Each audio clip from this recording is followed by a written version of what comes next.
Page में शांत नहीं होता है। आवाज कर रहा है।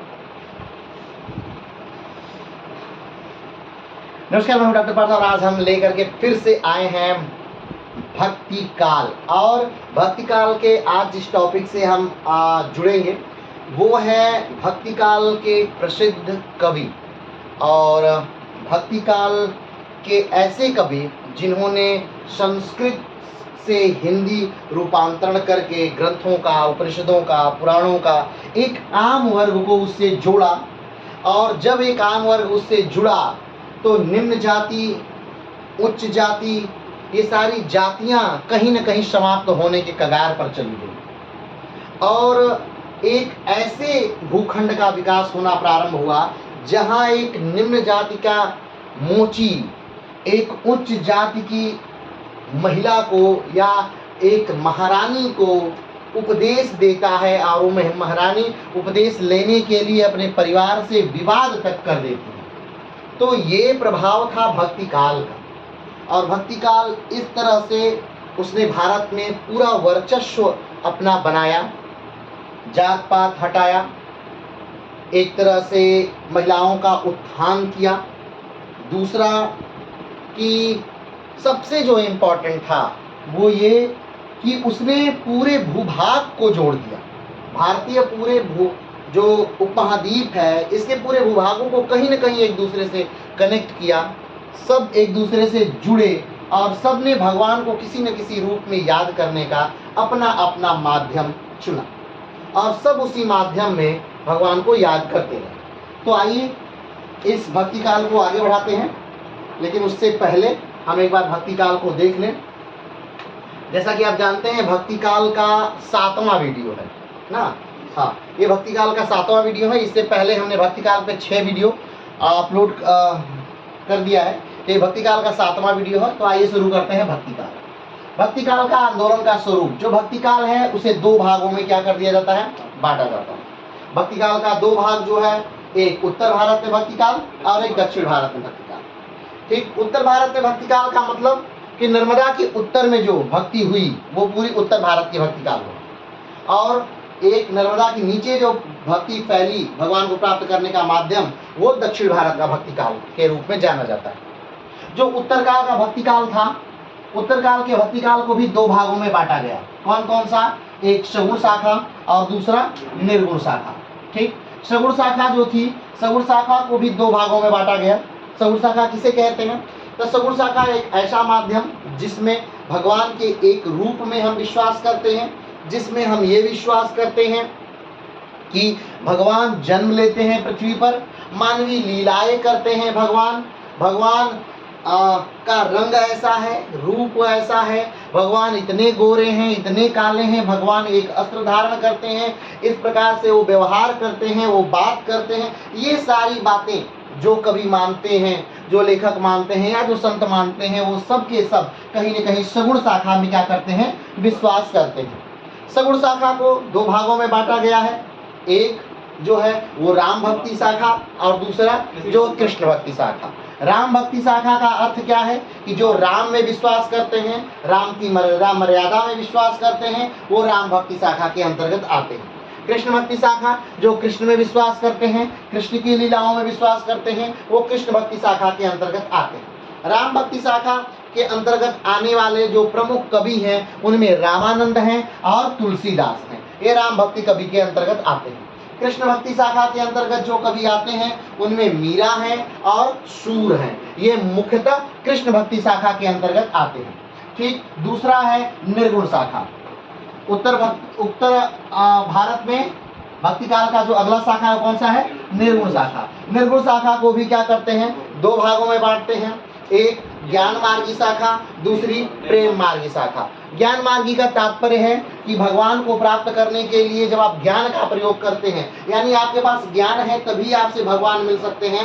आपके पास ज्ञान नहीं है, अज्ञानता है, तो आपसे भगवान मिल ही नहीं सकते हैं।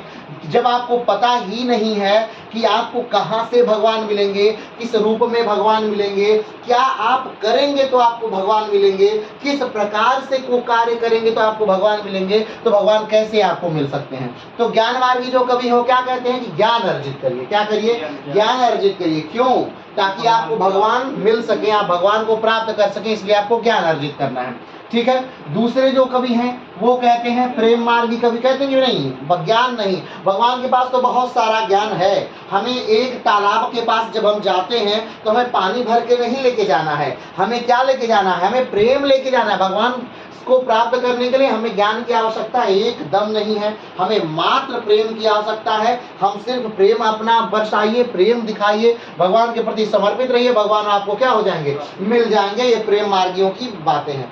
ज्ञान मार्गी जो कवि हैं वो कौन से हैं? तो ज्ञान मार्गी कवि जो हैं वो कबीर हैं। वो कौन है? कबीर हैं, दादू हैं, रैदास हैं, ये ज्ञान मार्गी कवि है। प्रेम मार्गी कवि जो हैं, प्रेम मार्गी शाखा के जो जनक ही एक तरह से कहा जाए तो मलिक मोहम्मद जायसी हैं। मलिक मोहम्मद जायसी जो शेरशाह सूरी के दरबार में रहते थे, जो पद्मावत के रचयिता हैं, वो मलिक मोहम्मद जायसी प्रेम मार्गी के संस्थापक हैं और प्रेम से जुड़े। एक तरह से ये कहा जा सकता है कि जितने भी सूफी लोग थे, यानी जो भी इस्लाम से जुड़े और जो सूफीवाद को अपने आत्मसात किए, वो सारे के सारे क्या थे? प्रेम मार्गी थे। क्यों? क्योंकि वो भगवान को प्राप्त करने का या अल्लाह को प्राप्त करने का या किसी भी ऐसे व्यक्ति को प्राप्त करने का जो इस संसार का संचालक है को प्राप्त करने का मात्र एक स्वरूप मानते थे, और वो क्या था? प्रेम था। क्या था? प्रेम था। चलिए तो फिर अब आगे बढ़ते हैं। दूसरा है दक्षिण भारत में भक्ति काल। क्या है? दक्षिण भारत में भक्ति काल। अब दक्षिण भारत में भक्ति काल को किस रूप में देखते हैं? तो दक्षिण भारत में भक्ति काल दो भागों में बटा था। कौन कौन सा भाग? एक अभिजात्य वर्गीय यानी उच्च वर्गीय भाग, और दूसरा जो था वो निम्न वर्गीय भाग। ठीक है। कौन सा भाग? निम्न वर्गीय भाग, यानी कि लोकप्रिय भक्ति काल। यानी एक जो लोकप्रिय है वो निम्न वर्ग में था, और जो अभिजात्य वर्गीय था वो उच्च वर्गीय में था। ठीक है। अब फिर से देखते हैं तो जो लोकप्रिय है उसमें दो भागों में बांट दिया गया है, एक लिंगायत संप्रदाय कर्नाटक और दूसरा महाराष्ट्र का भक्ति आंदोलन। क्लियर है? तो महाराष्ट्र का भक्ति आंदोलन अगला है, अभिजात्य वर्गीय का स्वरूप है आचार्य आंदोलन और अलवार एवं नैनार संत। ठीक है। अलवार एवं नैनार संत जो हैं वो नैनार जो है वो शिव को मानने वाले हैं, अलवार जो है वो विष्णु को मानने वाले हैं। यहाँ लिंगायत संप्रदाय को आप भली बात कल हम लोग पढ़ चुके हैं कि लिंगायत संप्रदाय एक ऐसा संप्रदाय जो किससे निकला है? शैव संप्रदाय से निकला है। शैव संप्रदाय किससे निकला है? तो ब्राह्मण धर्म से निकला है। ब्राह्मण धर्म के शैव संप्रदाय से निकलने वाला है लिंगायत संप्रदाय। इसके जनक कौन है? तो इसके जो जनक है वो बसव है। ये कहाँ फैला? तो कर्नाटक वाले क्षेत्र में फैला। कर्नाटक में भी सबसे पहले कहाँ फैला? तो उत्तरी कर्नाटक में फैला। ठीक। ये किस भाषा में इसका प्रचार प्रसार हुआ? तो कन्नड़ भाषा में इसका प्रचार प्रसार हुआ। अगर बात करें कि कौन सा ग्रंथ इसका सबसे ज्यादा प्रिय है, ठीक है, तो जो पशव पुराण है वो सबसे ज्यादा, पशव पुराण वो सबसे ज्यादा प्रिय है। और एक और जो ग्रंथ है उसे कमेंट बॉक्स में बताइएगा कि वो कौन सा ग्रंथ। हाँ चलिए बहुत अच्छा, आगे बढ़ते हैं। तो ये लिंगायत संप्रदाय है। इसमें हमने ये भी बताया था कि इसमें भगवान की उपासना में इन्होंने जो था वो वेदों को नकार दिया, पुराणों को नकार दिया, वो इन्होंने उपनिषदों को नकार दिया, और भी जितने धार्मिक ग्रंथ हैं उसे नकार दिया, या फिर ये माना कि भाई साहब ये मात्र साधन है कहाँ तक पहुँचने के लिए? हमारे लक्ष्य यानी साध्य तक पहुँचने के लिए। ठीक है। ये कोई साध्य नहीं है, इनको याद कर लेना मेरे जीवन का लक्ष्य नहीं है। जबकि इससे पहले अभी तक हिंदू धर्म में क्या था? हिंदू धर्म में था कि वो वेदों को याद करते थे, पुराणों को याद करते थे, उपनिषदों को याद करते थे, वो पाठी हुआ करते थे, वो बोलते थे जगह जगह, और यही उनके जीवन का क्या था? एक तरह से उद्देश्य था। लेकिन लिंगायत संप्रदाय क्या कहती है? नहीं, मेरे जीवन का उद्देश्य क्या है? मेरे जीवन का उद्देश्य है भगवान में विलीन हो जाना। क्या हो जाना? भगवान में विलीन हो जाना लिंगायत संप्रदाय के जीवन का क्या है? उद्देश्य है। क्लियर है? चलिए आगे बढ़ते हैं। लिंगायत संप्रदाय के लोग जब मर जाते हैं तो उनको जलाते नहीं है, उनको क्या करते हैं? उनको मिट्टी में दफना दिया जाता है। मिट्टी में क्या किया जाता है? दफना दिया जाता है। लिंगायत संप्रदाय की बातें हैं। लिंगायत संप्रदाय में एक और है, वो अपने इष्ट देव को हमेशा अपने पास एक डब्बे में बना के रखते हैं। उनके इष्ट देव क्या है? यानी भगवान शिव है, और शिव का लिंग है जो वो इनके इष्ट देव के रूप में जाना जाता है। वो किस रूप में है? तो एक पत्थर के रूप में है, एक नीला या काला पत्थर है जिस पर की गोबर से एक लेप किया हुआ है, तेल लगा करके लेप किया हुआ है, जिससे वो गिरे तो फूटे और टूटे नहीं। ठीक है। तो लिंगायत संप्रदाय है। इसका जो नेतृत्व हुआ था उसने क्या था? बसव ने, और जो भाषा थी उसकी कन्नड़ भाषा थी। आज भी जो कर्नाटक राज्य है उसका लगभग 17% जो आबादी है वो लिंगायत संप्रदाय की ही आबादी मानी जाती है। क्लियर है? चलिए आगे बढ़ते हैं। और वर्तमान समय में जो ये लिंगायत संप्रदाय है ये अलग धर्म के रूप में जाना जाता है। ठीक है। महाराष्ट्र का भक्ति आंदोलन, तो महाराष्ट्र का भक्ति आंदोलन यानी कि ऐसे संत, ऐसे लोग जिन्होंने महाराष्ट्र वाले क्षेत्र में क्या किया, ज्ञान का विस्तार किया, ज्ञान का प्रचार किया, मराठियों को एकता के सूत्र में बांधा, जो भाषा के आधार पर उनमें क्या लाए, एकता लाए। और कहीं न कहीं मराठा संप्रदाय या मराठा साम्राज्य के विकास का जो कारण बना वो क्या था, तो महाराष्ट्र में भक्ति आंदोलन। महाराष्ट्र के अपने अलग कबीर हुए, महाराष्ट्र के अपने अलग तुलसी हुए, जिन्होंने महाराष्ट्र में ज्ञान की नींव क्या कही, रखी थी। चलिए आगे बढ़ते हैं। आगे है आचार्य आंदोलन। आचार्य आंदोलन यानी वो आंदोलन जो कहीं न कहीं अगर देखा जाए तो शंकराचार्य के सीधे विरोध में चला। शंकराचार्य ने अद्वैतवाद को कहा, इन्होंने द्वैतवाद कहा। ठीक है। उसके बाद विशिष्टाद्वैतवाद कहा, इत्यादि इत्यादि इसमें विचार धाराएं दी गई। अलवार एवं नयनार संत, ये भी जो अभिजात वर्गीय था यानी उच्च वर्गीय लोगों की ही यहाँ पे पूजन की परंपरा थी। इसमें शिव और विष्णु को के अलग अलग रूप को पूजते थे।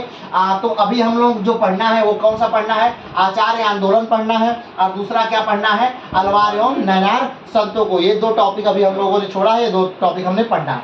ठीक है। इसको क्लियर करने से पहले हम लोगों ने महाराष्ट्र के सारे संत जो बहुत ज्यादा इंपॉर्टेंट थे उसको अलग अलग क्या कर लिया है, क्लियर कर लिया है। क्लियर कर लिया है। हम लोगों ने लिंगायत संप्रदाय को पढ़ लिया है, हमने बसव के नेतृत्व को देख लिया है। ठीक है। हमने सगुण शाखा को देख लिया है, हमने निर्गुण शाखा को देख लिया, राम भक्त शाखा को देख लिया, कृष्ण भक्ति शाखा को देख लिया, प्रेम मार्गी को देख लिया, ज्ञान मार्गी को देख लिया। अब अभी के वीडियो में से या फिर जब तक हम लोग अभी चलेंगे कब हमें क्या देखना है, हमें देखना है अब सगुण शाखा के। ठीक है।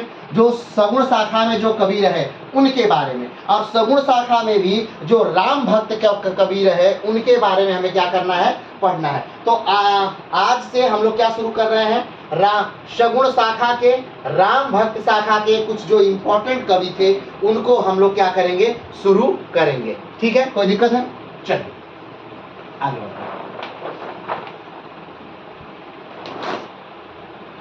चलिए तो आज भक्ति काल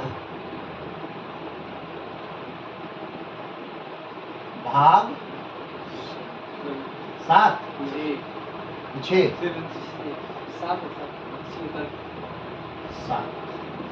भक्ति काल भाग 7। ठीक। चलिए तो भक्ति काल में आज हम लोग सगुण शाखा के बारे में विचार करेंगे, सगुण शाखा के बारे में पढ़ेंगे। वैसे सगुण शाखा के बारे में हम लोग पढ़ लिए हैं। सगुण शाखा में दो भागों को बांटा गया। सगुण शाखा में कितने भागों में बांट दिया गया, दो भागों में बांट दिया गया है। एक राम भक्ति शाखा और दूसरा कृष्ण भक्ति शाखा। ठीक। राम भक्ति शाखा, आज सगुण शाखा के राम भक्ति शाखा को हम देखेंगे। और राम भक्ति शाखा में भी किसको, जो राम को मानने वाले लोग, किसको, राम को मानने वाले संतों के बारे में हम पढ़ेंगे। तो राम को मानने वाले संतों में सबसे ऊपर जो थे वो कौन रहे, तो वो कौन रहे, वो रामानंद रहे। कौन रहे, रामानंद रहे। ठीक है। कौन रहे, रामानंद रहे। रामानंद के बारे में हम जाने उससे पहले हमें ये जानना है कि रामानंद भारतीय इतिहास में कब आ रहे हैं। ठीक है। भारतीय इतिहास में रामानंद का प्रवेश कब हो रहा है, तो ध्यान से देखिए। रामानंद का भारतीय इतिहास में प्रवेश हो रहा है 356 में। कब प्रवेश हो रहा है, 356 में रामानंद का क्या हो रहा है, प्रवेश हो रहा है। सॉरी 356 नहीं, 1356। कब है, 1356 में रामानंद का क्या हो रहा है, प्रवेश हो रहा है। अगर 1356 के भारत में या इतिहास में हम लोग जाएं कि उत्तर भारत में 1356 दिल्ली वाले साम्राज्य में किसका आधिपत्य है, तो चलिए देखिए किसका आधिपत्य है।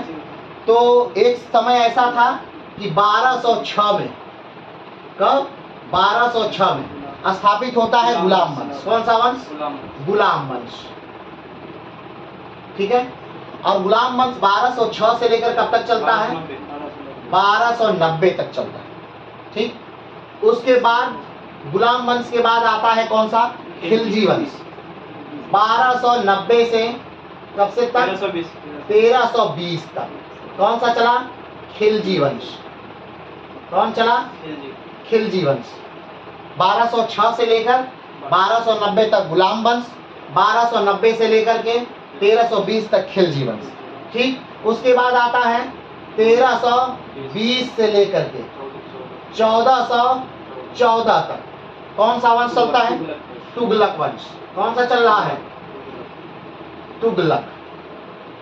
ठीक है, कौन सा वंश चल रहा है? तुगलक वंश चल रहा है। इसका मतलब ये है कि हमें यहीं पर रुक जाना है। क्या करना है? यहीं पर हमें रुक जाना है। यानी कि रामानंद का भारतीय उपमहाद्वीप में जब प्रवेश हो रहा है उस समय हमारे देश का की राजनीतिक स्थिति क्या है, तो आइए पहले उसको एक बार हम लोग क्या कर ले रहे हैं, देख ले रहे हैं। तो जैसा कि आप लोग जानते हैं कि 1206 में मोहम्मद गोरी की मृत्यु हो जाती है। मोहम्मद गोरी कौन? तो मोहम्मद गोरी वो जिसने तराइन के मैदान में पृथ्वीराज चौहान को तराइन के द्वितीय युद्ध 1192 में हराया था। क्लियर है?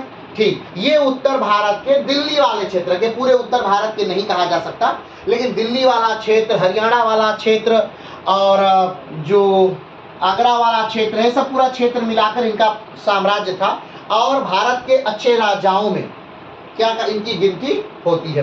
पहला जब युद्ध होता है 1191 का, तराइन का प्रथम युद्ध, उस समय पृथ्वीराज चौहान जीत जाते हैं, मोहम्मद गोरी हार जाता है। लेकिन गोरी उस समय फिर से तैयारी करता है, अपने आप को बेहतर बनाता है।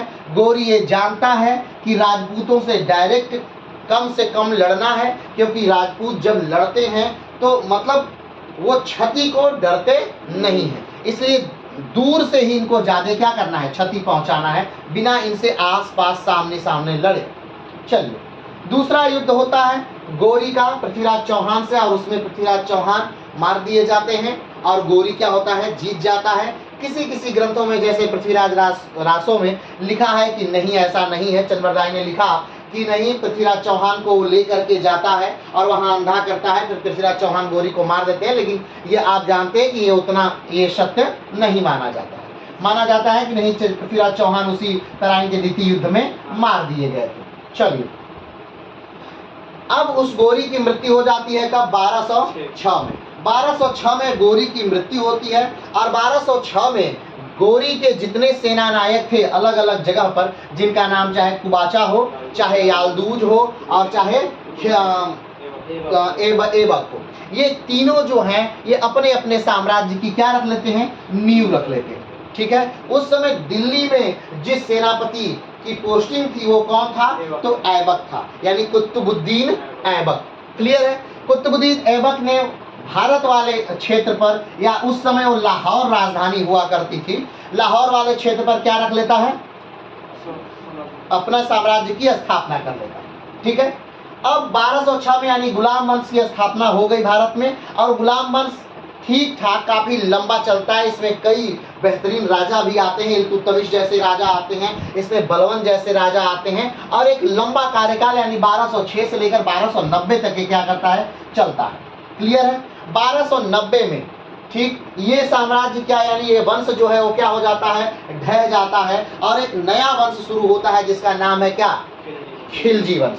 खिलजी वंश का जो संस्थापक है वो कौन है, तो जलालुद्दीन खिलजी है। कौन है? जलालुद्दीन खिलजी है। बहुत जल्दी ही जलालुद्दीन खिलजी की हत्या करके उसका भतीजा या फिर दामाद कह सकते हैं, जो वो राज्य करने के लिए आ जाता है, जिसका नाम है अलाउद्दीन खिलजी। आप जानते हैं कि अलाउद्दीन खिलजी एक बहुत ही महत्वाकांक्षी व्यक्ति है और वो अपने साम्राज्य को बहुत तेजी से बढ़ाना चाहता है। अलाउद्दीन खिलजी अपने बहुत ही काबिल सेनापतियों को नियुक्त करता है अलग अलग स्थानों पर, और उसका जो सबसे काबिल सेनापति जो है वो दक्षिण के अभियान पे क्या करता है, निकलता है, और जिसका नाम है मलिक काफूर। मलिक काफूर ने खिलजी के लिए पूरा दक्षिण भारत क्या कर लिया, जीत लिया। लेकिन खिलजी का शासनकाल ज्यादा समय तक नहीं चलता है और खिलजी बीमारियों से ग्रसित होकर क्या हो जाता है, मर जाता है। जब खिलजी बीमारियों से ग्रसित होकर मर जाता है, जो मलिक काफूर है बहुत तेजी से भाग करके उत्तर की तरफ आता है, और उत्तर की तरफ जब मलिक काफूर आता है तो वो खिलजी के ही वंशजों को क्या करता है, मारता है, और खुद खिलजी के सबसे छोटे से पुत्र को राजा बनाकर पूरा जो अधिपत्य है अपने अंडर में रख लेता है। लेकिन 13 दिन के शासनकाल के बाद उसको भी क्या कर दिया जाता है, सोते हुए में ही क्या कर दिया जाता है, मार दिया जाता है।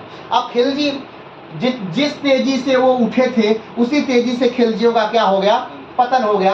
क्योंकि आप देख लीजिए 1290 में खिलजियों का क्या हुआ, प्रारंभ हुआ और पूरे भारत को जीतते ही 1320 में खिलजियों का क्या हो जाता है, पतन हो जाता है, जिसमें 1316 के बाद खिलजियों का पतन बहुत तेजी से, मतलब 1316 के बाद बस उनका पतन ही पतन हुआ, उनका उत्थान नहीं हुआ। जितना उत्थान होता था 1290 से लेकर के 1316 तक ही क्या हुआ, खिलजियों का उत्थान हुआ।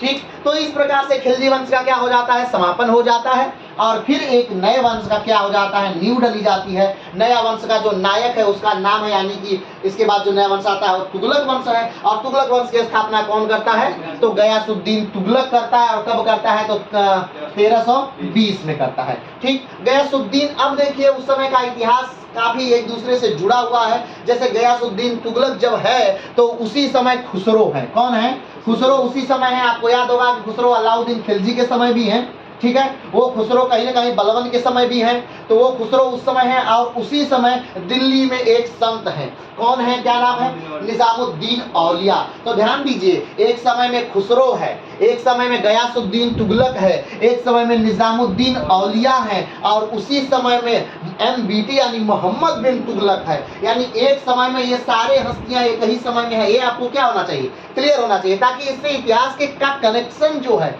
करेक्ट वो जुड़ा रहे और उससे आप में बढ़िया, मतलब आप हर चीज को समझ पाएंगे, कनेक्ट करके समझ पाएंगे। तो क्या होता है, खुसरो आप जानते हैं कि खुसरो जो है वो शिष्य है, किसका खुसरो शिष्य है, निजामुद्दीन औलिया का शिष्य है। और जब MBT मारता है, किसको मारता है, अपने ही पिता गयासुद्दीन तुगलक को मारता है, उसी साल MBT मरता है। किस साल, 1325 में। कब, 1325 में MBT मरता है, 1325 में खुसरो मरता है, 1325 में निजामुद्दीन औलिया की मृत्यु होती है। औलिया की मृत्यु के बाद खुसरो को बहुत बुरा लगता है और खुसरो क्या करता है, एक तरह से कहा जाता है कि औलिया की मृत्यु के बाद खुसरो जीवित नहीं रह पाया और उसने अपना प्राण त्याग दिया। क्लियर है।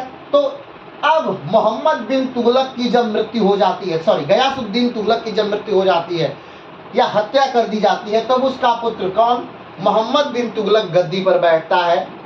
कौन बैठता है, मोहम्मद बिन तुगलक गद्दी पर क्या करता है, बैठ जाता है। अब देखिए, तो 1320 से लेकर के 1325 तक शासन किसका चला, गयासुद्दीन तुगलक का। और अब गद्दी पर कौन बैठा है, मोहम्मद बिन तुगलक 1325 में लगभग गद्दी पर बैठ जाता है और उसी के समय में रामानंद का प्रभाव आता है। क्लियर है, रामानंद का क्या आ रहा है, प्रभाव आ रहा है, यानी कि रामानंद का जन्म हो रहा है। अब एक बात और देखिए, इसी समय कई बातें निकल के आएंगी, फिर से समझिएगा।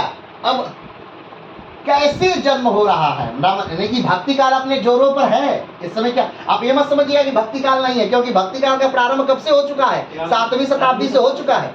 कब से हो चुका है, 7वीं शताब्दी से हो चुका है। यानी कहीं ना कहीं शंकराचार्य से ही भक्ति काल का क्या हो रहा है, जन्म हो चुका है। शंकराचार्य से भक्ति काल का जन्म हो चुका है और दक्षिण से लेकर के उत्तर तक शंकराचार्य ने क्या कर दिया है, इस धर्म को फैला दिया है ना। अब इसी समय में याद करिए, मोहम्मद बिन तुगलक ने ही 2 कर्मचारियों को पकड़ा था। कहां से पकड़ा था, दक्षिण से ही पकड़ा था। और उनको क्या किया, उनको इस्लाम धर्म ग्रहण करवाता है और उनसे कहता है कि जाओ दक्षिण में एक राजवंश की स्थापना करो, कह रहा है। और उसी समय एक नए शासन व्यवस्था की नींव पड़ती है दक्षिण भारत में, एक हिंदू राष्ट्र की नींव पड़ती है जिसका नाम है क्या, विजयनगर साम्राज्य। और विजयनगर साम्राज्य के संस्थापक कौन है, तो हरिहर और बुक्का विजयनगर साम्राज्य के क्या है, संस्थापक हैं। क्लियर है। तो अब देखिए, विजयनगर साम्राज्य की नींव पड़ रही है, खुसरो हैं, निजामुद्दीन औलिया हैं, ठीक, गयासुद्दीन तुगलक है, मोहम्मद बिन तुगलक। और मोहम्मद बिन तुगलक कहीं ना कहीं कहा जाता है कि अपने समय से वो आगे का व्यक्ति था, लेकिन उसने जब भी कुछ सोचा तो वो उस चीज को कर नहीं पाया। अब हरिहर और बुक्का को जब वो दक्षिण में भेजता है, भेज तो दिया, लेकिन हरिहर और बुक्का कुछ कर नहीं पाए। कर नहीं पाए का मतलब ऐसा नहीं कि उन्होंने किया नहीं या कर नहीं पाए, किया उन्होंने, लेकिन वो नहीं किया उन्होंने जो मोहम्मद बिन तुगलक चाहता था। वो चाहता था कि दक्षिण के नीचे तक क्या हो जाए, इस्लाम बढ़ जाए। लेकिन उन्होंने वहीं पर हम्पी वाले क्षेत्र में, कर्नाटक वाले क्षेत्र में क्या कर दिया, एक नए वंश की नींव ही डाल दिया, विजयनगर साम्राज्य की उन्होंने नींव डाल दिया। क्लियर हो गई बात।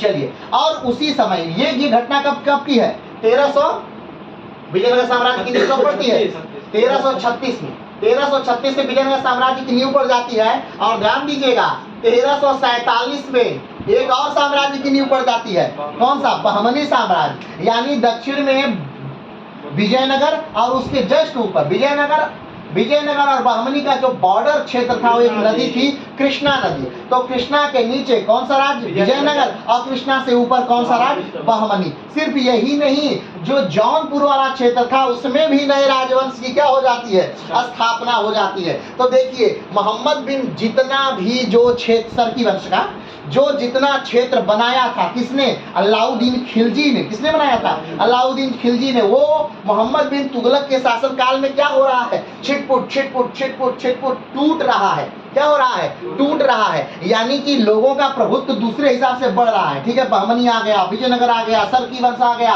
ठीक है, और इसी समय में भारत में प्रसिद्ध एक बहुत बड़ा यात्री भी आया था, जो मोहम्मद बिन तुगलक के शासन काल में आया था, जो मोरक्को से आया था। सही जवाब इब्न बतूता आता है। कब आता है इब्न बतूता? चलिए कमेंट बॉक्स में बताइएगा कि इब्न बतूता कब आया था। ठीक है, और इब्न बतूता की एक बहुत बेहतरीन रचना है जो सबको जाननी चाहिए। हाँ, सही जवाब रेहला है। कौन सी है? रेहला है। और इब्न बतूता को एक पोस्ट भी दिया था मोहम्मद बिन तुगलक ने। कौन सा पोस्ट दिया था वो? उसे दिल्ली का काजी नियुक्त किया था। सॉरी, चलिए कमेंट बॉक्स में बताइएगा कि कौन सा पोस्ट उसने इब्न बतूता को दिया था। क्लियर है? और इब्न बतूता को रोक लिया गया, तो उसे जाने भी नहीं दिया रहा, तो किसी तरह भाग करके अपने देश वापस गया। चलिए, तो ये सारी घटनाएं एक साथ हो रही हैं, ध्यान दे रहे हैं ना? ये सारी घटनाएं क्या हो रही हैं? एक साथ हो रही हैं। ऐसे ही समय में जब भारत क्या हो रहा है? खंड खंड टूट रहा है। अलाउद्दीन खिलजी ने इससे पहले क्या किया है? पूरे जगह को जीत लिया है। और फिर इस समय जब मोहम्मद बिन तुगलक का शासनकाल है, जगह जगह अलग अलग वंश की उत्पत्ति हो रही है, तो उसी समय एक व्यक्ति का जन्म हो रहा है जिसका नाम है रामानंद। क्या नाम है? रामानंद, जो एक ब्राह्मण परिवार में पैदा हुए एक बेहतरीन संत थे। आखिर में रामानंद को क्यों याद करते? मेन इंपॉर्टेंट बात कि रामानंद को याद क्यों करते? रामानंद को याद करने का दो कारण। पहला कारण कि उन्होंने ब्राह्मण जाति में पैदा होने के बाद भी, या ब्राह्मण धर्म में पैदा होने के बाद भी, इन्होंने अछूतों को, गरीबों को, निचले वर्ग के लोगों को, जिसमें भी समझ थी, जिसमें भी बुद्धि थी, उसको क्या किया? अपना शिष्य बनाया। जो उस योग्य थे, उस हर व्यक्ति को क्या किया? अपने शिष्य के रूप में स्वीकार किया। किसने? रामानंद। ये पहली बात। दूसरी बात रामानंद एक कड़ी है। जिस प्रकार से हम आपसे पूछे कि विषाणु क्या है, तो कहा जाता है कि विषाणु जो है जीवन और मृत्यु के बीच की एक कड़ी है। वो कहीं अगर पड़ा है तो पड़ा रह जाएगा, अरबों साल तक वो पड़ा रह जाएगा, वो सक्रिय नहीं है। लेकिन जैसे ही उसे सही वातावरण मिलेगा, वो क्या हो जाएगा? वो जीवित हो जाएगा। वो उसी प्रकार रामानंद जी हैं। रामानंद जी कड़ी हैं। कहाँ के? उत्तर भारत और दक्षिण भारत को जोड़ने वाली क्या है? रामानंद कड़ी है। रामानंद को माना जाता है कि रामानंद दक्षिण भारत से भक्ति आंदोलन को विकास करके कहाँ लेकर के आए? उत्तर भारत में लेकर के आए। और रामानंद ही वो व्यक्ति थे जिन्होंने कहीं न कहीं हिंदी का विकास प्रारंभ किया। किसका विकास प्रारंभ? हिंदी का विकास प्रारंभ किया। हाँ, कुछ ग्रंथ हैं रामानंद के संस्कृत में, लेकिन रामानंद ने हिंदी में भी लिखा। और ये उस समय बहुत बड़ी बात थी कि एक बहुत बड़ा विद्वान हिंदी में लिख रहा है, क्योंकि उस समय हिंदी में लिखना या हिंदी में बोलना क्या माना जाता था? ये भाई आपकी बुद्धिहीनता है, आप बहुत कमजोर हैं कि आप हिंदी में पढ़ रहे हैं, हिंदी में बोल रहे हैं, ये आप बुद्धिहीन है। ठीक है, इस श्रेणी में। लेकिन आम जनमानस की भाषा क्या थी? हिंदी थी। आम जनमानस की भाषा क्या थी? आम जनमानस की भाषा हिंदी थी। लेकिन अब उच्च कोटि की भाषा क्या थी? संस्कृत थी। अब देखिए, जब ये गैप था, इसी गैप के कारण एक निम्न वर्ग का व्यक्ति रामायण, महाभारत, गीता, उपनिषद, शास्त्र, पुराण, इसका अध्ययन नहीं कर पाता था। अब वो जब चीजों का अध्ययन नहीं कर पाता था, तो उसे लगता था कि मैं भगवान को कैसे प्राप्त कर सकता हूँ, क्योंकि शुरू से तो बता दिया गया था कि जो भाई गीता पढ़ेगा, जो वेद पढ़ेगा, उपनिषद पढ़ेगा, पुराण पढ़ेगा, शास्त्र पढ़ेगा, वही भगवान को प्राप्त कर सकता है। लेकिन यहाँ तो ऐसा था नहीं। भगवान को प्राप्त कौन कर सकता था? भगवान को प्राप्त कौन कर सकता था? जो वही सब जानता है। लेकिन यहाँ पर जब उसका अनुवादित भाषा आने लगी, यानी रामानंद ने जब क्या किया कि उसे हिंदी में लाना शुरू कर दिया, तो लोगों को लगा कि नहीं, अब तो हम भी पा सकते हैं। लोगों को लगा कि हम भी पा सकते हैं। तो ये एक कड़ी थे उच्च वर्ग और निम्न वर्ग को जोड़ने की। उच्च वर्ग और निम्न वर्ग को जोड़ने की ये एक कड़ी थे दक्षिण भारत और उत्तर भारत की को जोड़ने की। यानी ये सेतु थे उच्च वर्ग और निम्न वर्ग में। ये एक सेतु थे उत्तर भारत और दक्षिण भारत के।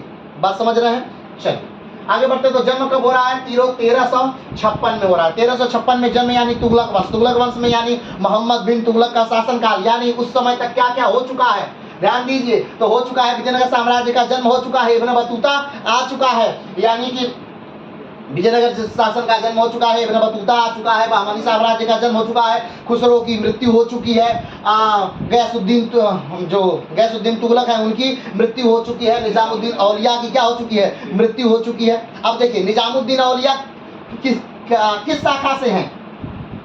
निजामुद्दीन औलिया जो है किस शाखा से हैं?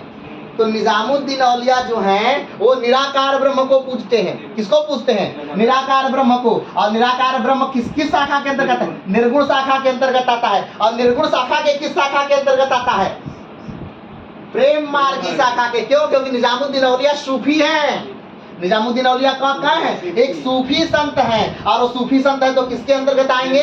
प्रेम मार्गी के अंतर्गत आ जाएंगे। तो ध्यान दीजिएगा, यानी कि ऐसा मत एक भक्ति काल का एक आदमी मरा है और दूसरा आदमी पैदा हो गया है, ध्यान दीजिएगा, उनको जोड़िए, इन्हीं से कनेक्ट हैं। भक्ति काल ही तो आप पढ़ रहे हैं ना, तो वो भी तो संत ही है। और वो किसके संत हैं? वो सूफीवाद के संत है। और सूफी को आप किसके अंतर्गत पढ़ते हैं? निर्गुण शाखा के अंतर्गत पढ़ते हैं। और निर्गुण शाखा में किसके अंतर्गत पढ़ते हैं? प्रेम मार्गी के अंतर्गत पढ़ रहे हैं। और सूफी को हम पढ़ चुके हैं, हम निजामुद्दीन औलिया को पढ़ चुके हैं, उनकी सारी थ्योरी को जान चुके हैं ना। तो बातों को ध्यान रखिए, उनको कनेक्ट करके ही इसमें देखिएगा। चलिए, तो यानी जिसका मतलब यह है कि बहुत तेजी से क्या चल रहा है? भक्ति काल चल रहा है। लेकिन वो जो कवि थे वो निर्गुण के थे, और ये जो कवि हैं ये सगुण के हैं। वो जो कवि हैं वो मानते हैं भगवान को प्रेम से प्राप्त किया जाता है। ये जो कवि है कहते हैं कि भगवान को साकार रूप में पूजिए और ज्ञान से प्राप्त कीजिए। बात समझ रहे हैं? चलिए आगे आते हैं। इनके पिता कौन है? इनके पिता है पुण्य सदन शर्मा। इनके पिता कौन है? पुण्य सदन शर्मा। माता कौन है? सुशीला देवी। ठीक है। इनकी मृत्यु कब हुई? वाराणसी। अच्छा, आप इस समय भक्ति काल में जब भी देखेंगे तो आप एक चीज देख रहे हैं कि कोई भी संत कहीं से भी उठे वो कहाँ आता है? वाराणसी आता है। ठीक है, तो ध्यान रखिएगा, वाराणसी भारत के ज्ञान का केंद्र था। क्या था? ज्ञान के केंद्र था। कोई भी कहीं से भी उठे वो वाराणसी जरूर आता था। क्यों आता था? दो चीजों के लिए, अपनी बातों का लोगों तक पहुंचाने के लिए, क्योंकि बनारस जो था वो हब था, वो विद्वानों का क्या था? हब था। तो जब भी कोई आएगा अपने विचार बताएगा तो विद्वान उसको मानेंगे। तभी तो किसी की बातों की महत्ता कब है? आज भी मान लीजिए कोई प्रयोग कर लिया, जैसे ग्रेगर चावल मंडल ने कोई प्रयोग कर लिया, लेकिन जब विज्ञान जगत उनकी बात को न माने तो कोई बात है? कोई मतलब ही नहीं, कोई महत्व ही नहीं है। तो महत्ता कब है? जब उसकी बातों को विद्वान जन माने, आम लोग नहीं। कौन माने? विद्वान जन माने। तो विद्वान जन को मनाने के लिए कहाँ आना होगा आपको? वाराणसी आना होगा। और विद्वान कहाँ रहते थे? वाराणसी में रहते थे। इसलिए आप देखिए शंकराचार्य भी जब ज्ञान प्राप्त के लिए तो कहाँ आए थे? बनारस आते हैं। ठीक है, कहाँ आते हैं? बनारस आते हैं। तो हर विद्वान उस समय काशी यानी वाराणसी क्या करता था? आता था। कुछ लोग ज्ञान प्राप्त करने आते थे, कुछ लोग शास्त्रार्थ करने आते थे, कुछ लोग अपने आप को साबित करने आते थे। ठीक है, बस सबका जो कार्य था वो अलग अलग था, लेकिन आना सबको बनारस अनिवार्य था। चलिए, आप एक भी संत का नाम नहीं बता पाएंगे जो बनारस न आया। सब संत आए, सब संत। यहाँ तक कि ये धारणा तक हो गई थी कि भाई जो काशी है वहां पर मरने से आपको क्या मिलता है? मोक्ष मिलता है, स्वर्ग जाते हैं। और जो मगहर है वहां मरने पर आपको क्या मिलता है? नर्क मिलता है। आज भी बनारस में जब आप जाएंगे तो ऐसे कई संस्थाएं हैं, कई घर हैं जहां पर लोग अपने वृद्धावस्था में आकर के बस टिके हुए हैं। किस चीज के लिए? मृत्यु के लिए, कि हम कब मरेंगे, हम कब मरेंगे, मृत्यु के लिए टिके हुए, ताकि वो मोक्ष की प्राप्ति कर सकें, वो भगवान में विलीन हो सकें। चलिए, तो इनकी मृत्यु कहाँ हुई? वाराणसी में हुई। ठीक है, और बहुत वर्ष ये जिए। सबसे बड़ी उपलब्धि इनकी यही थी कि ये इतने वर्ष क्या किए? जिए। चलिए आगे बढ़ते हैं। इनकी शिक्षा क्या थी? श्रीमठ काशी में हुई थी। कहाँ हुई थी? श्रीमठ काशी में हुई थी। गुरु कौन थे? राघवानंद थे। आराध्य देव कौन है? राम है। ये बात ध्यान रखिएगा। रामानंद जो है वो सगुण भक्ति के कवि हैं। किसके कवि हैं? सगुण भक्ति के कवि हैं। और इनके नाम में ही इनके आराध्य का नाम है रामानंद। ठीक है, ठीक है, रामानंद। तो रामानंद के आराध्य देव कौन? राम है। शिष्य इनके कितने हैं? इनके 12 बहुत प्रसिद्ध शिष्य हैं। अब उसमें विवाद होता रहता है कि वो लोग इनके शिष्य हैं नहीं है, लेकिन हम लोग मानेंगे क्या? कि वो इनके शिष्य हैं। चलिए आगे बात है संप्रदाय क्या है, तो रामावत संप्रदाय या जिसे एक रामानंदी संप्रदाय कहते हैं। आज भी रामानंदी संप्रदाय बहुत तेजी से फल फूल रही है। इनके शिष्य की का संप्रदाय कबीर संप्रदाय भी बहुत तेजी से, कबीर पंथी बहुत तेजी से फल फूल रहा है। आप देख ही रहे हैं कि नानक जो संप्रदाय बना वो भी आज तेजी से कहीं ना कहीं एक धर्म का रूप धारण किए हुए है ना, सिख संप्रदाय। चलिए आगे बढ़ते हैं। तो ये उनकी मुख्य बातें थी कि जन्म कब हुआ 1356, पिता पुण्य दर्शन शर्मा, माता सुशीला देवी, मृत्यु वाराणसी 120 वर्ष, शिक्षा श्रीमठ काशी, गुरु राघवानंद, आराध्य देव राम, शिष्य 12, संप्रदाय रामावत संप्रदाय, रामानंदी संप्रदाय। ठीक है, ये इनके क्लियर है, कोई दिक्कत? चलिए इतनी बातें क्लियर हो गई। उस समय भारत की स्थिति क्या थी ये भी क्लियर हो गई। कौन उस समय जीवित है, कौन उस समय तक मर चुका है, ये भी क्या हो गया है, क्लियर हो गया है। चलिए तब आगे बढ़ते हैं। रामानंद की सभी रचनाएं संस्कृत में है। देखिए यहाँ पर विवाद है, सभी वाला जो शब्द है यहाँ पर क्या है, विवाद है। कुछ लोग कहते हैं कि नहीं, वो हिंदी में भी रचनाएं क्या करते थे, लेकिन कुछ लोग कहते हैं कि नहीं, उनकी जो हिंदी में रचनाएं है वो नहीं लिखी है, कोई और लिखा है। ठीक है, अब जो भी रहा हो, लेकिन जो भी है। चलिए, तो रामानंद की सभी रचनाएं किसमें है, संस्कृत में है। हिंदी और संस्कृत वैसे दोनों भाषाओं। ठीक है, कबीर के भाषा में संस्कृत शब्दों का अभाव है। अब देखिए यहाँ पर एक चीज हम बताना चाहेंगे, जो लोग का ये मानते हैं कि कबीर क्या है, शिष्य हैं किसके, रामानंद के शिष्य, वो कहते हैं कि कबीर कहते हैं कि भाग बड़े रामानंद गुरु पायो, यानी मेरे भाग क्या थे, हम बहुत अच्छे थे, बहुत धनवान थे, भाग्यवान थे कि हमको कैसे गुरु मिले, रामानंद जैसे गुरु मिले। ठीक, और एक कहानी भी है कि रामानंद को गुरु बनाना चाहते थे, वो दिन रात जाते थे, मिलते थे, लेकिन कहीं कुछ संभावना नहीं थी। एक दिन सुबह ही सुबह जब रामानंद उतर के जा रहे थे स्नान करने के लिए, तो कबीर जा करके एक सीढ़ी पर क्या किए, लेट गए, और रामानंद का पैर उन पर क्या हुआ, पड़ गया। और तब कबीर ने कहा कि प्रभु मुझे क्या बना लीजिए, शिष्य बना लीजिए, और रामानंद ने शिष्य के तौर पे स्वीकार करते। ठीक है, लेकिन जो लोग ये नहीं मानते कि भाई कबीर इनके क्या है, शिष्य हैं, कबीर इनके शिष्य नहीं है, जो लोग कहते हैं कि नहीं कबीर रामानंद के शिष्य नहीं है, वो कहते हैं कि देखिए रामानंद संस्कृत भाषी आदमी, संस्कृत में लिखने वाले आदमी, और कबीर जो है वो सदुक्कड़ी भाषा लिखने वाले आदमी। ठीक, यानी वैसे तो कबीर जो है वो पढ़े लिखे नहीं है। कबीर स्वयं कहते हैं कि मसी कागज छुयो नहीं, कलम कहीं नहीं हाथ, यानी मैंने कभी कागज और कलम को हाथ नहीं लगाया है। ठीक है, कबीर ही कहते हैं काशी में घर एक समान हुए कबीरा रमते राम। ठीक है, तो अब पहला अंतर बताते हैं। जो लोग कबीर को शिष्य नहीं मानते हैं, किसका, रामानंद का, वो क्या कहते हैं, पहला अंतर कि भाई साहब दोनों की भाषा देख लीजिए। अगर एक आदमी शिष्य और गुरु रहता तो उनकी संस्कृत है तो वो भी संस्कृत में ही बोलते कहते हैं, लेकिन वो पूरी तरह से सदुक्कड़ी में बोलते कहते हैं। चलिए दूसरा, एक निराकार ब्रह्म को पूज रहा है, एक साकार ब्रह्म को पूज रहा है, एकदम विपरीत है दोनों। एक कहता है कि नहीं कण कण में भगवान है और भगवान का कोई रूप नहीं है, कोई आकार नहीं है, भगवान बस हैं। और दूसरा क्या कह रहा है, दूसरा कह रहा है कि नहीं भगवान राम है। कौन है, राम है मेरे। ठीक, तो दोनों का एकदम विपरीत कैसे हो सकते हैं, नहीं हो सकते हैं। तो जो नहीं मानने वाले हैं वो इसका उदाहरण देते हैं, और जो मानने वाले हैं वो जो हमने इससे पहले बताया उसका उदाहरण देते हैं। तो वही कह रहे हैं कबीर की भाषा में संस्कृत शब्दों का क्या है, अभाव, लेकिन रामानंद की जो भाषा है वो क्या है, संस्कृत है। आगे बढ़ते हैं। रामानंद जाति में से ब्राह्मण थे।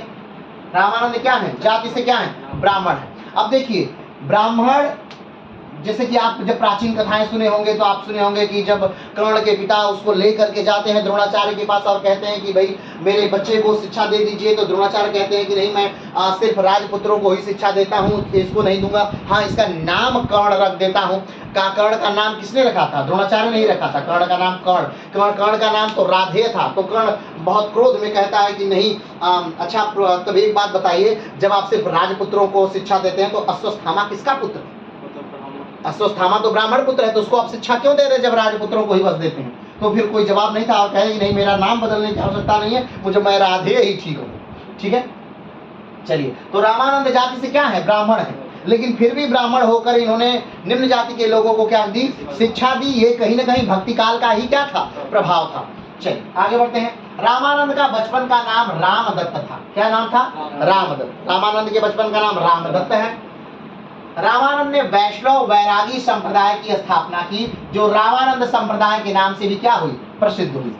रामानंद ने एक अपना संप्रदाय ही चला दिया, या रामानंद की मृत्यु के बाद कहा जाए कि एक संप्रदाय ही चल पड़ा। जो भी गुरु काफी प्रसिद्ध हो जाते हैं, कहीं न कहीं एक संप्रदाय ही क्या होती है? चल पड़ती है। तो इसे रामानंदी संप्रदाय के तौर पर हम क्या करते हैं? जानते हैं। सब लोग जानते हैं कि रामानंद के 12 शिष्यों को 12 महाभागवत के नाम से क्या करते हैं? जानते हैं। रामानंद के कुल कितने शिष्य थे? 12 शिष्य थे, और उनको 12 महाभागवत के नाम से क्या किया जाता है? जाना जाता है।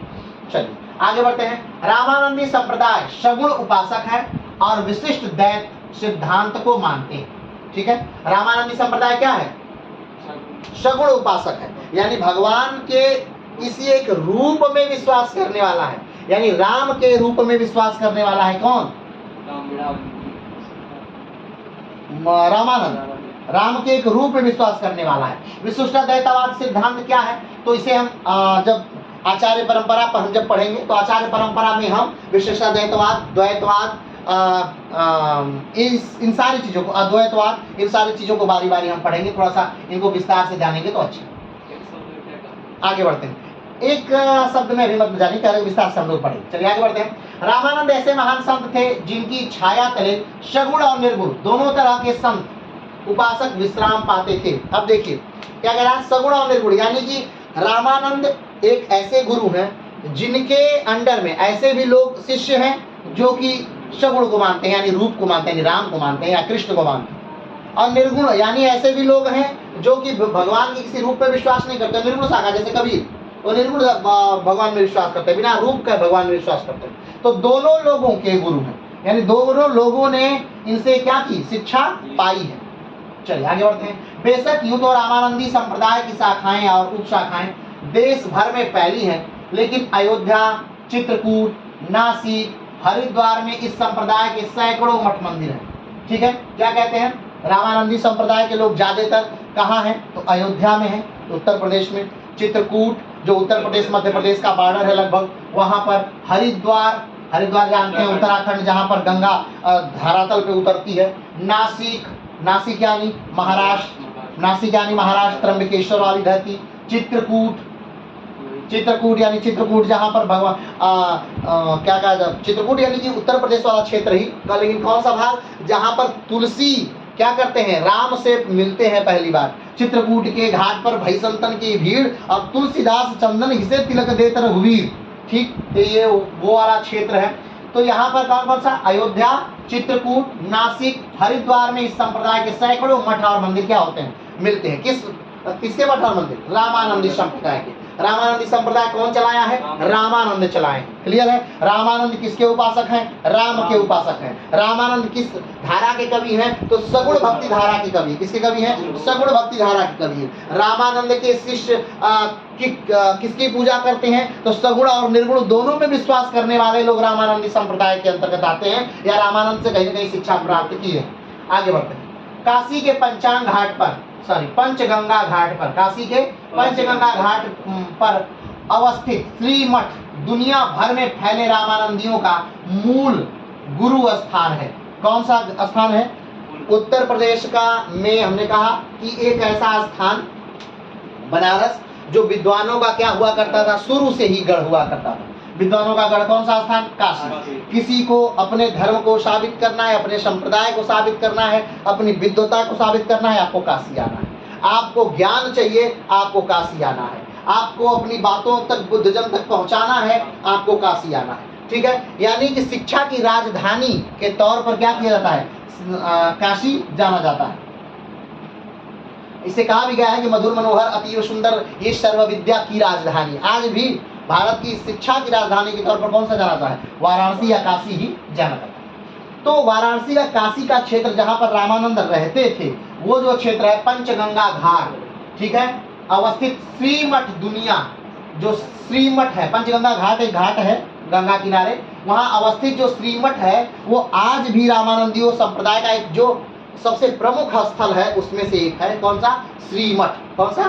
श्रीमठ। कहाँ पर है ये? बनारस में। जिस प्रकार से उदाहरण के तौर पर कि इस्लाम में सबसे पवित्र स्थल क्या माना जाता है? मक्का और मदीना, ठीक है। जैसे कि सिख धर्म में सबसे पवित्र स्थल कौन सा माना जाता है? तो अमृतसर का जो स्वर्ण मंदिर है वो सबसे महत्वपूर्ण माना जाता है ना। ठीक, अगर हम लोगों में ब्राह्मण धर्म देखा जाए तो बद्रीनाथ, ये चारों धाम जो हैं वो सबसे इम्पोर्टेंट माने जाते हैं। तो उसी प्रकार रामानंदी संप्रदाय में जो है सबसे इम्पोर्टेंट कौन सा है? श्रीमठ जो है वो पूरे रामानंदी संप्रदाय का सबसे प्रमुख केंद्र माना जाता है, जो कहाँ है? बनारस। आगे बढ़ते हैं। रामानंद की प्रमुख रचना वैष्णव माप्ज भास्कर थी तथा आनंद भाष्य पर टीका उनकी प्रमुख रचना है, ठीक है। रामानंद ने वैरागी संघ का गठन किया है। रामानंद किस संघ का गठन किया है? वैरागी संघ का गठन किया है। वैरागी संघ का गठन यानी कि रामानंदी संप्रदाय के अंतर्गत ही एक उन्होंने संघ बनाया, वैरागी संघ, जो कि ज्ञान को अर्जित करें और दूर दूर तक जाकर फैलाएं ज्ञान को। जैसे कि जब आप वैराग्य ग्रहण करते हैं, जीवन में क्या ग्रहण करते हैं? वैराग्य ग्रहण करते हैं, तो आप अपने गृह को क्या कर देते हैं? त्याग देते हैं। क्या त्याग देते हैं? गृह त्याग देंगे। तो जो लोग घर छोड़ देंगे और उन्होंने अपने आप को समर्पित कर दिया, किसको समर्पित कर दिया? भगवान को समर्पित कर दिया, तब वो क्या करेंगे? वो घर घर जाएंगे, अलग अलग लोगों से मिलेंगे और इस संप्रदाय का क्या करेंगे? विकास करेंगे। तो रामानंद जानते थे कि एक गृहस्थ उनके विचारों को नहीं फैला सकता है। वो कैसे फैलाएगा? जो उससे कौन लोग मिलेंगे? उसके आसपास के लोग मिलेंगे, और पूरे जीवन उससे कौन लोग मिलेंगे? उसके आसपास के लोग मिलेंगे। तो अपने विचारों को कितना ही फैला सकता है? नहीं फैला सकता है। लेकिन एक बैरागी जो आज दक्षिण भारत में है, कल उत्तर भारत में है, पूर्वी भारत में है, कभी पश्चिम भारत में हमेशा घूम रहा है, तो वो क्या करेगा? वो विचारों को फैला पाएगा। तो रामानंद ने वैरागी संघ का क्या किया? गठन किया और उनके द्वारा अपने ज्ञान को क्या किया? वितरित किया।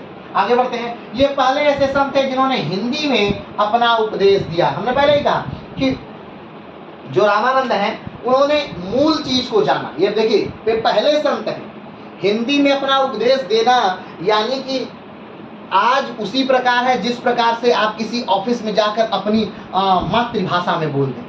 मातृभाषा समझ रहे हैं ना? यानी आप भोजपुरी जानते हो और जाकर के ऑफिस में दिल्ली के इसरो के ऑफिस में गए हो और जाके कह दें कि अरे हम जानत हिला तू ना जात हुआ ना अदबाब, मतलब ये तो क्या होगा? लोग बड़ी हे दृष्टि से देखेंगे, हाँ ना। लेकिन ये हे वाली बात नहीं है। वो लैंग्वेज जो आपको दूध के साथ मिली वो आपकी क्या है? मातृभाषा, राष्ट्रभाषा नहीं है। वो क्या है? मातृभाषा। वो तमिल हो सकती है, तेलुगु हो सकती है, कन्नड़ हो सकती है, मलयालम हो सकती है, अवधी हो सकती है, ब्रज हो सकती है, वो या फिर असमी हो सकती है, कोई भी भाषा हो सकती है ना। तो क्या उस भाषा को आप उसी गर्व के साथ उस ऑफिस में बोल सकते हैं जिस गर्व के साथ आप अंग्रेजी बोल सकते हैं? नहीं ना। अंग्रेजी बोलेंगे तो लगेगा कि अरे वाह, कोई विदेश से अंग्रेज आया है भाई, और क्या सर बोलते हैं। भले उनको ज्ञान के नाम पर उनके दिमाग में शून्यता विराजमान हो, लेकिन उनकी इमेज क्या रहेगी? एकदम चकचकाई रहेगी। और आपके दिमाग में ज्ञान के नाम पर विशालता विराजमान हो, फिर भी अगर आप जाकर के अपनी मातृभाषा में अगर बात कर दिए तो आपको बड़ी हे दृष्टि से देखेंगे। और चार लोग जो होंगे वो ही क्या करते रहेंगे? हंसते भी रहेंगे कि अरे वाह, क्या इसने कोई नमूना आ गया, इसने ऐसा क्या, कौन सा बात बोली है? ऐसा है, स्वाभाविक बात है कि ऐसा है। तो वही बात उस समय रामानंद का अब तुलना करके आप बताइए कि उस समय रामानंद का हिंदी में उपदेश देना कितना कठिन रहा होगा, या उस समय बुद्ध का उस भाषा में पाली में उपदेश देना कितना कठिन रहा होगा, जन भाषा में उपदेश देना कितना कठिन रहा होगा। लोगों की नजर में गिर करके कि अरे इनको तो संस्कृत नहीं आती है, ये बेचारे बड़े बेचारे हैं, इनको संस्कृत। तो उस हिसाब से इन्होंने रामानंद ने अपने स्तर को क्या किया? गिराया। अपने स्तर को गिरा करके लोगों के जन भाषा में क्या किया? इन्होंने प्रवचन दिया, उपदेश दिया, ठीक है, गठन किया, उपदेश दिया। पहले ऐसे संत थे जिन्होंने हिंदी में अपना क्या दिया? उपदेश दिया। चलिए आगे बढ़ते हैं। वास्तव में मध्य युग का धार्मिक आंदोलन रामानंद से ही प्रारंभ होता है। कहा जाता है कि मध्यकाल का जो धार्मिक आंदोलन है, क्या है? धार्मिक आंदोलन है, वो किससे प्रारंभ होता है? वो रामानंद से ही प्रारंभ होता है। किससे प्रारंभ होता है? रामानंद से ही प्रारंभ होता है। आगे बढ़ते हैं। कहा भी गया है, भक्ति द्रविड़ उपजी लाए, रामानंद प्रकट कियो। यानी कि जो उपजी भक्ति कहां से उपजी? दक्षिण से उपजी, द्रविड़ क्षेत्र से उपजी। तो और उसको कौन लाया उत्तर भारत में? तो रामानंद लाए। दक्षिण भारत की उपजी हुई भक्ति को उत्तर भारत में लाए कौन? रामानंद लाए। आगे बढ़ते हैं। कबीर ने 7 द्वीप 9 खंडा। आगे बढ़ते हैं। इस समय संस्कृत भाषा की ज्यादा महत्व। आप जानते हैं कि संस्कृत भाषी आपके सारे वेद किसमें है? संस्कृत में। आपके सारे उपनिषद किसमें है? संस्कृत में। आपके सारे पुराण किसमें है? संस्कृत में। आप वाल्मीकि रामायण किसमें है? संस्कृत में। यानी कि अरण्य किसमें है? संस्कृत में। सब चीज जो मिलेगी आपको किस भाषा में लिखेगी? संस्कृत में मिलेगी। यानी कि आपको अपने धर्म से कुछ भी जानने के लिए आपको किस भाषा का ज्ञात होना चाहिए? संस्कृत में। और उस समय कोई प्रेस तो था नहीं। मान लीजिए कोई आदमी अगर एक हिंदी में रूपांतरण कर भी दिया तो कहीं कोई प्रेस छप रही है कि यार निकल गई 500 प्रतियां अलग अलग दिशाओं में भेज दी जाए, ऐसा तो था नहीं, कोई प्रेस नहीं है। अब एक आदमी या 10 आदमी बैठकर उसको क्या करें? लिखें, या फिर अक्षर से उसको क्या करें? याद करें। तो दोनों क्या है? कठिन। दोनों क्या है? कठिन। चलिए आगे बढ़ते हैं। कुछ समय तक श्री संप्रदाय के राघवानंद के साथ रहे और उन्हें अपना गुरु भी स्वीकार किया। राघवानंद के साथ भी कौन रहे? रामानंद राघवानंद के साथ रहे, उनको अपने गुरु के रूप में स्वीकार किया रामानंद ने। लेकिन जब देखा कि मतभेद हो रहा है, मन भेद की बात नहीं कर रहे हैं, मतभेद की बात कर रहे हैं। जब मतभेद हो रहा था रामानंद का और राघवानंद का, तो उन्होंने कहा कि गुरुजी अब हम चलते हैं। ठीक है, तब उन्होंने उनका आश्रम क्या कर दिया? छोड़ दिया और वो अपनी राह पर क्या हो गए? चल पड़े। चलिए आगे बढ़ते हैं। अपना गुरुकुल स्वीकार। कुछ समय बाद राघवानंद के साथ उनका मतभेद हो गया और यह उनका मत छोड़कर चले गए, उत्तर भारत में आकर रहने लगे। अब यह कहा कि दक्षिण भारत से क्या किए? उत्तर भारत में आ गए। यानी कहाँ आ गए? बनारस में आ गए। कहाँ आ गए? बनारस के क्षेत्र में आ गए और वहीं आकर ये क्या कर रहे हैं? रहने लगे। तो अब देखिए दक्षिण भारत से क्या लेकर आए? वो भक्ति। और कहाँ स्थापित कर दिया? बनारस वाले क्षेत्र में, उत्तर भारत में स्थापित कर दिया। ठीक है, यानी एक सेतु है उत्तर भारत की, दक्षिण भारत की भक्ति को उत्तर भारत से जोड़ने वाले ये क्या है? कड़ी हैं। ठीक है, उच्च वर्ग के ब्राह्मण है लेकिन निम्न वर्ग को शिक्षा देते हैं, तो ये क्या है? उच्च वर्ग को निम्न वर्ग से जोड़ने वाले क्या है? कड़ी हैं। साकार ब्रह्म को मानते हैं लेकिन निराकार ब्रह्म के भी इनके क्या है? शिष्य हैं। तो ये क्या है? साकार ब्रह्म को निराकार ब्रह्म से जोड़ने वाले कड़ी हैं। उत्तर भारत को दक्षिण भारत से जोड़ने वाले कड़ी हैं। उच्च वर्ग को निम्न वर्ग से जोड़ने वाले कड़ी हैं। यानी प्रारंभिक क्या है? ये प्रारंभिक मूल संत हैं। कहा जा सकता है ये पूरी तरह से कि कहीं ना कहीं भक्ति काल इन्हीं की वजह से फैला, उत्तर भारत में आई। आगे बढ़ते हैं। रामानंद ने विष्णु के स्थान पर राम की आराधना पर क्या दिया? बल दिया। उस समय राम का उतना महत्व नहीं था। उस समय राम का उतना महत्व नहीं था। जब रामानंद उस संप्रदाय में है, यानी कि रामानंद जब साकार ब्रह्म की उपासना कर रहे हैं, तो राम उतने प्रचलित नहीं थे जनमानस में। जिस राम ज्यादा प्रचलित कब हुए, राम का प्रभाव ज्यादा कब हुआ? तो रामचरितमानस लिखी जाने के बाद। आज के समय में भी, आज के हम समय बात करें जब आधुनिकता का इतना दौर चल रहा है, सबके पास मोबाइल है कि एक समय में वो कितना रामायण अपने मोबाइल में रख सकता है, उस समय की बात कर रहे हैं कि आप हर घर में, हर हिंदू घर में आप एक रामचरितमानस पा जाएंगे। ठीक है, और चाहे बिहार हो और चाहे बंगाल हो, आपको सुंदरकांड का पाठ हर जगह होता हुआ सुनाई दे दिया जाएगा। उत्तर भारत से लेकर के दक्षिण भारत तक की ये विशेषताएं हैं। ठीक है, तो उनका महत्व है। किसका? तो महत्व कब हुआ? राम का महत्व कब हुआ? तुलसी के रामचरितमानस लिखी जाने के बाद। किसके महत्व लिखी जाने के? रामचरितमानस लिखी। और उस समय राम का उतना महत्व था, महत्व राम का उतना नहीं था। लेकिन उस समय भी जब राम का उतना महत्व नहीं था, तब भी इन्होंने विष्णु के स्थान पर किसको स्वीकार किया? राम को भगवान के रूप में स्वीकार किया। किसको स्वीकार किया? राम को भगवान के रूप में क्या किया? स्वीकार किया। चलिए आगे बढ़ते हैं।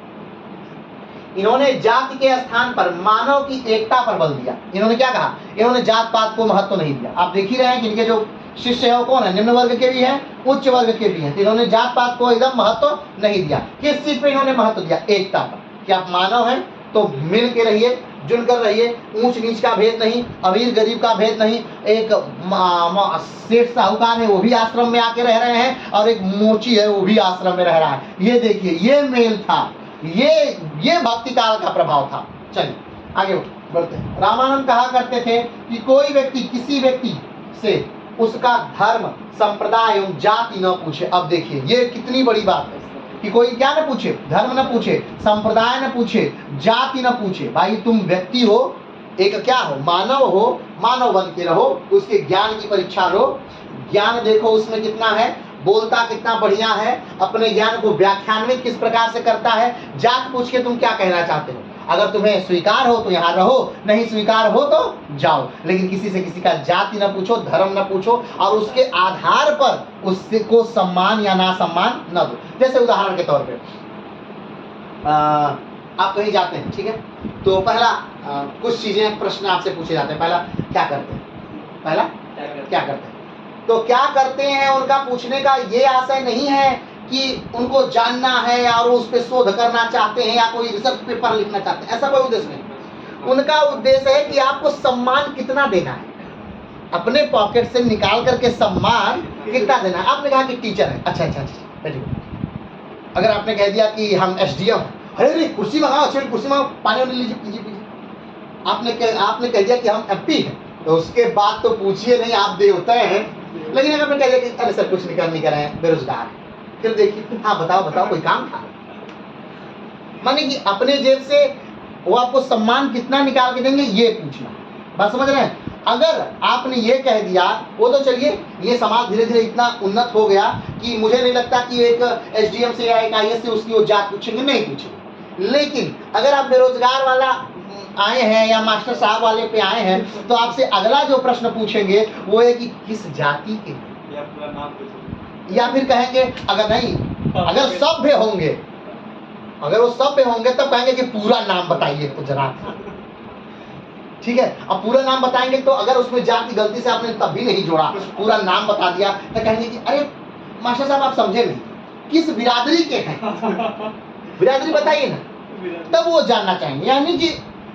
यानी आज भी वो चीजें हैं, जो चीजें तब थी वो चीजें क्या हैं, आज भी हैं। हाँ, बस ये हो गया है कि आज लोकतंत्र वाला समय आ गया है, तो आज आपकी योग्यता की एक निश्चित जब योग्य हो जाता है तो आपसे कोई जात पूछने की हिम्मत नहीं कर सकता। लेकिन ये सोचिए, पूछना नहीं चाहता, वो पूछना चाहता है लेकिन हिम्मत नहीं जुटा पाता, ठीक है। और उसके हिसाब से वो क्या देता है, सम्मान देता है। चलिए आगे बढ़ते हैं। जाति न पूछे, जात पात ना पूछे, हर का जात पात पूछे ना कोई, हर का भजे सो हर का कोई। यानी रामानंद का ये बहुत मतलब फेमस कोट है कि रामानंद कहा करते थे कि जात पात पूछे ना कोई, हर का भजे सो हरि का कोई। भाई साहब, तुम हरि को भजो, हरि तुम्हें बुला लेंगे, हरि के तुम हो जाओगे, लेकिन जात पात तुम क्या करो मत, क्या करो मत पूछो। ये बार बार कई बार एक कोट देकर के पूछ लेता है कि ये किसने कहा है, तो ये कोट किसने कहा है, ये रामानंद ने कहा। चलिए आगे बढ़ते हैं। अभी तक भक्ति में विष्णु का वर्चस्व था, लेकिन उन्होंने राम की आराधना पर बल दिया, और ऐसा करने वाले वे पहले व्यक्ति थे। ध्यान दीजिएगा, राम को अपने आराध्य के तौर पर मानने वाले वो क्या है, पहले व्यक्ति, क्योंकि इससे पहले किसका वर्चस्व है, विष्णु का। अब विष्णु का वर्चस्व से क्या मतलब है, विष्णु के वर्चस्व से मतलब ये है कि अब भाई विष्णु है तो राम भी है ना, विष्णु है तो परशुराम भी है, विष्णु है तो बुद्ध भी है, विष्णु है तो मत्स्य अवतार भी है, विष्णु है तो कश्यप अवतार भी है, विष्णु है तो वराह अवतार भी है। यानी एक विष्णु को मानने से ऐसा होता है कि आप सबको मान लिए। लेकिन अगर आप राम को मान रहे हैं तब तो आप एक अवतार पर केंद्रित हो रहे हैं, आप उनके एक सिद्धांत पर केंद्रित हो रहे हैं, है ना। जैसे कि आप विष्णु को मान रहे हैं तो आपको बड़ी सुविधाएं हो जाएंगी। समय पर आप राम जैसा व्यवहार कर लीजिए और समय पर आप कृष्ण जैसा व्यवहार कर लीजिए, है ना। जैसे कि आप कभी चाहें तो आप राम जैसा एकदम वचन दीजिए और वचन को निभाइए, और कभी आप चाहें तो कृष्ण जैसा व्यवहार करके वचन दीजिए, अरे तुम तो इसे दिए थे। चलिए आगे बढ़िए।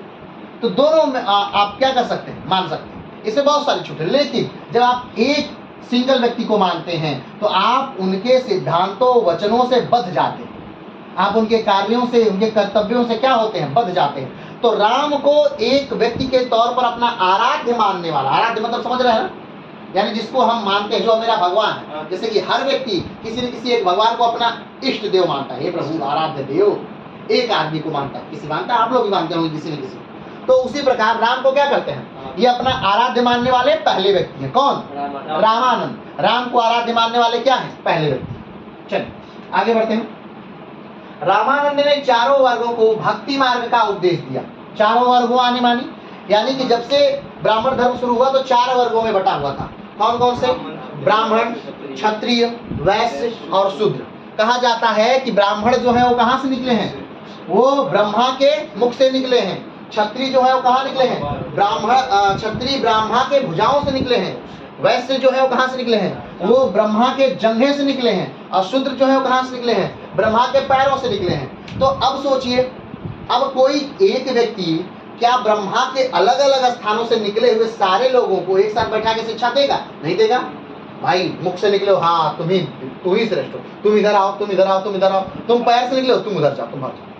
लेकिन ब्रह्मा के अलग अलग अंगों से, सारे अंगों से निकले हुए व्यक्ति को एक साथ बिठाकर एक साथ शिक्षा देना समानता के अधिकार पे, ये क्या था? बहुत बड़ी बात थी। ठीक है, तो रामानंद ने हर चीज का आपको क्या किया? पहली बार करने वाले व्यक्तियों में से हैं। अब फिर से देखिए, फिर से जोड़िए रामानंद के साथ। रामानंद ऐसे व्यक्ति जो कि उत्तर भारत और दक्षिण भारत में भक्ति काल के क्या थे? पुल थे, जिन्होंने जोड़ा, जो दक्षिण भारत से उत्तर भारत लेकर के आए थे। रामानंद उच्च वर्ग और निम्न वर्ग को जोड़ने के एक कड़िए थे। उनके शिष्य ब्राह्मण भी हैं, उनके शिष्य एक मोची भी है।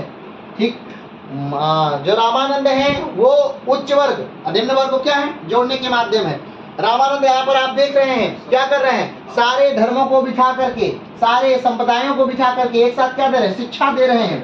रामानंद सगुण और निर्गुण दोनों ब्रह्म की उपासना करने वाले लोगों के वो गुरु हैं। यानी सगुण के भी लोग उनको मानते हैं अपना गुरु, और निर्गुण ब्रह्म के भी लोग उनको अपना गुरु मानते हैं। ये अपने आप में क्या है? बहुत विशेष बात है। और स्वयं कहते हैं रामानंद की जात पात पूछे ना कोई, हरि का भरे सो हरि का होई। चलिए आगे बढ़ते हैं। उपदेश दिया, इन्होंने विभिन्न जातियों के लोगों के साथ मिलकर भोजन पकाने और साथ भोजन करने पर लगे प्रतिबंध की उपेक्षा। जैसे कि इस समय तक, कौन सा समय है? 1356 वाला जो समय है, इस समय तक सारे धर्म के लोग एक साथ भोजन नहीं कर पाते थे। पहले तो हाँ, अब तो अभी भी ऐसा है, अभी भी आप देख रहे होंगे ऐसा है कि अगर लोगों को पता है एक ग्रामीण तबके की नीची जाति का है, निम्न जाति का, तो उस साथ भोजन करना वो बहुत अपना अपमान ही समझते हैं। ठीक है, वो अपना थाली उठा के भले उधर चल जाएंगे या भले खड़े ही खा लेंगे, लेकिन उसके साथ नहीं बैठेंगे।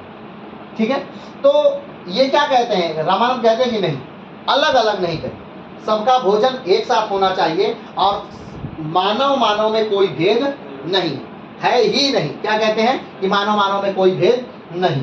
चलिए आगे बढ़ते हैं।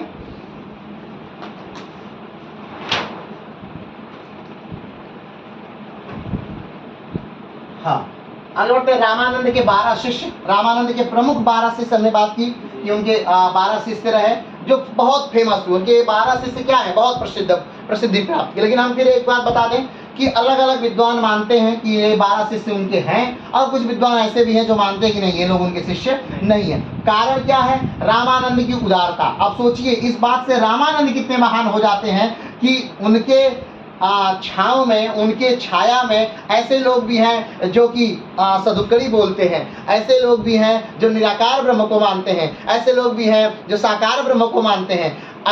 सूर उन्हीं में है। सूर क्या है?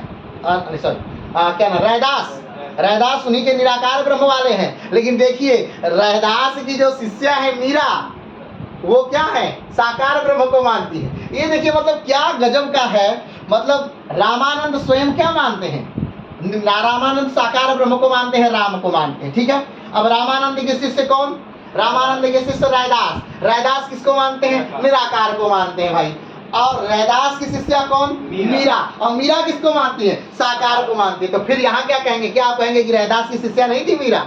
तो फिर ये भी आपको नकारना पड़ेगा। तो ये कैसे हो सकता है? रामानंद जैसा गुरु हो तभी हो सकता है कि उसकी अपनी अलग मानसिकता विकसित होने दे। ठीक है, लेकिन अगर रामानंद जैसा गुरु नहीं हो है जब, तब वो क्या करेगा? वो अपनी विचारधारा को थोप देगा, वो अपने जैसा क्या करेगा? बना देगा।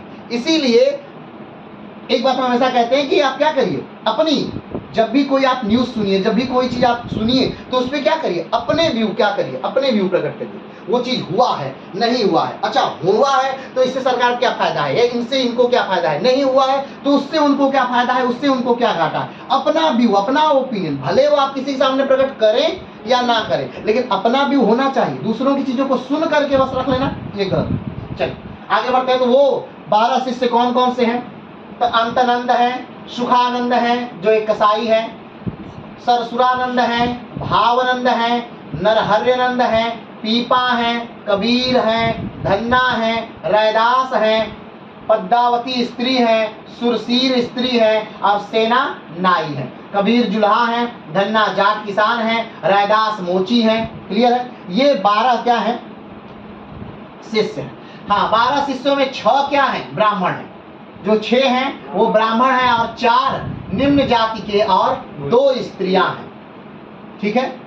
2 क्या हैं? उनके 12 शिष्यों में 2 कौन हैं? स्त्रियां हैं। ये 12 अगर आपको नाम याद रहेंगे तो बहुत अच्छा रहेगा। ठीक है, आगे बढ़ते हैं। रामानंद पहले भक्ति सुधारक थे। रामानंद क्या है? पहले भक्ति सुधारक हैं, जिन्होंने महिलाओं को भी अपना शिष्य बनाया। आप याद करिए, क्या आप किसी गुरु को याद कर पा रहे हैं कि उसकी शिष्या महिला थी? ठीक है, तो इन्हीं से कहीं ना कहीं, हाँ, प्राचीन भारत में हो सकता है कि ऐसा कहीं मिल जाएगी कोई गुरु जिसकी शिष्या, लेकिन इस समय जब चारों तरफ से प्रकोप बढ़ा हुआ है, पूरे